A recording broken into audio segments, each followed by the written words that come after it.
guys, welcome back to my channel. So in today's braces video, I'll be talking about mini screws, mini implants, or TADs. Now for those of you with braces, some of you may be expecting to put on TADs. TADs will be the short form of temporary Anchorage devices, or also known as mini screws, but for the purpose of this video, I'll be using the word TADs.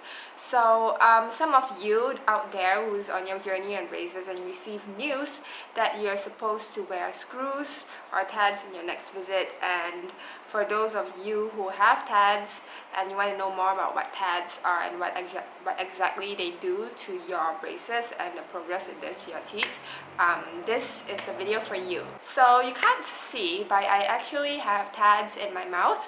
I'll just show you a close-up of my mouth and the TADs in my mouth. So as you can see here, they are like one screw here, one TAD here, and another TAD here. So you have one TAD here and another TAD here. So I hope you can see clearly. It's basically screws that are inserted into your jawbone to act as Anchorage devices to pull your teeth backwards, or in some cases pull your teeth forwards, depending on where the placement of the TADs are. Why I had to have TADs is so that I could pull back my protrusion as far back as possible without the front teeth moving backwards.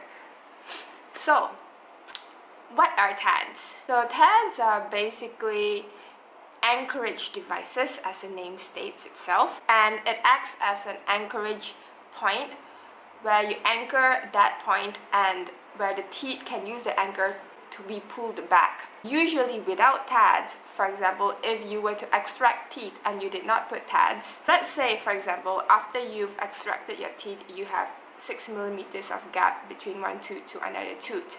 So usually if you don't have TADs, what happens is the gap here, when you're closing your gap using rubber bands and using the wire, how your teeth will move is that the front teeth will move 3 millimeters to the back and the back teeth will move 3 millimeters to the front. So the net movement of the teeth from the back to the front, if let's say your problem is wanting to move it as far back as possible, is actually just a net of 3 millimeters. So for some cases, 3 millimeters or half that distance is fine, but for my case, the doctor recommended that it would be better if I pushed back my front teeth all the way, so as to use the maximum space available of that whatever space that was created by the extractions. So this is where Anchorage devices or mini screws come into place. They basically anchor the back so that the front teeth can move in the full space. So that's what the Anchorage device is for, or the screws are for. And depending also, it can help correct gummy smiles.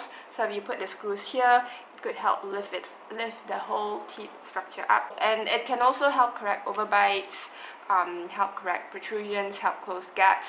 So depending on your situation, the doctor may or may not recommend TADs, and if he does recommend TAD, it is for, you know, purposes or cases suited to your braces, to your situation. So in my situation, it was to help close the gaps and also help correct my protrusion as much as possible.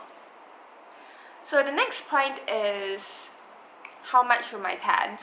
My orthodontist charged me 400 ringgit per screw, and this is, I'm staying in Malaysia and I go to my orthodontist and he charges me 400 ringgit. So I had 2 screws, so both of them cost gave me a total of 800 ringgit. I'm not sure about other cases, but for my case it was altogether 800 ringgit on top of my normal braces treatment cost. Next, do TADs hurt?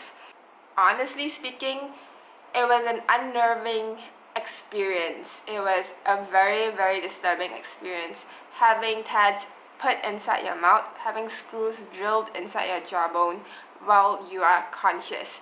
It's not like, you know, oh, it's not like a few seconds. It could be a few minutes of the doctor screwing the screw into your jaw, and it really depends on how dense your jaw is. If your jaw is super dense, then it's gonna take a little bit more time to drill the screw into your jaw.